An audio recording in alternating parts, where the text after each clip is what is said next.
So when he demanded, tell me the ways I let you in, that was pretty jarring to me. I was taken aback.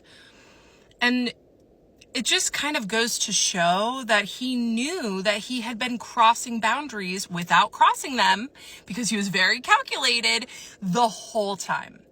And this is a pattern that I've seen in other emotionally immature people that are close to me in my life, that I'll try to have a conversation with them to like make amends about something that may have happened and try to give them a chance to apologize for ways that they may have mistreated me. And instead of acknowledging what they've done, they'll say, tell me the ways that I did that. It's happened more than once after psychiatrist said that. So after I said, you set the boundary of us having a professional patient-doctor relationship, and after I accepted your boundary, you let me in and engaged deeper with me than ever before, but on your terms only, right? When I said ever before, he said, tell me the ways I let you in, but on your terms only. And then I said, I don't want to be in a space where you allow me to feel our connection and to see what's there beneath the surface, but you do not allow me to fully access it. He nodded. He went, like that was the whole game. And then I said, this admittedly very fun push and pull of our dynamic in session is something I carry in between sessions, especially after this last one. It's exhausting and draining. You get to live in your compartmentalized, boundaried world, and I'm not like that. And what does this man do? He blurts out, why can't you be more like me? Once again, I am taken aback. And I have to think about it. I'm like, why can't I be more like you? So I think about it, and I tell him, I said, I don't want to be like you. I want to feel my feelings fully and be emotionally present for the people that I care about.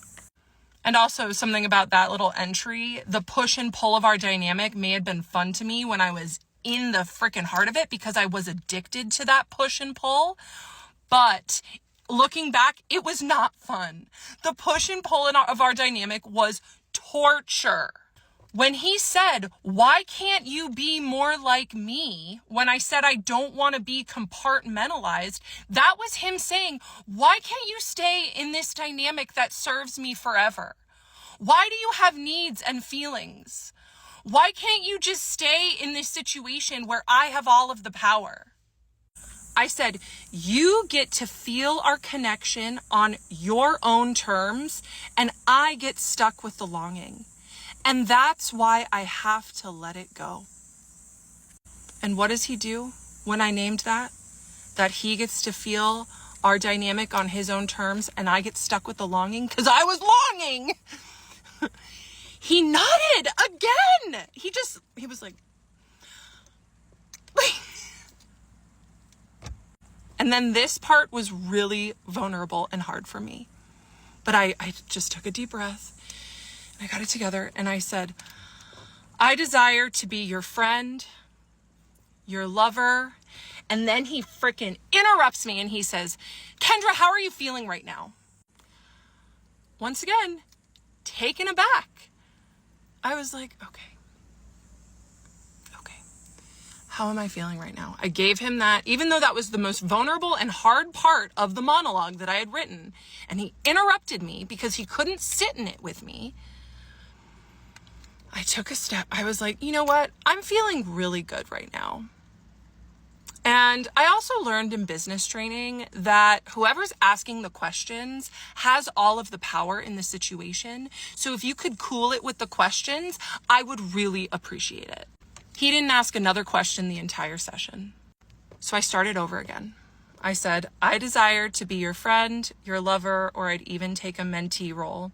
However, you have made it clear that I will forever be in the patient box. If you ever decide to take me out of the patient box after some time has passed, know that I am open to hearing from you. But for now, you can relax a little bit and go back into your boundaries that come easily to you. I got another nod. He knew, because with his other patients, it was easier to keep boundaries. But with him and me, it was harder for him. It was getting hard for him. And it was getting messy, especially for me. It felt so good to tell him all.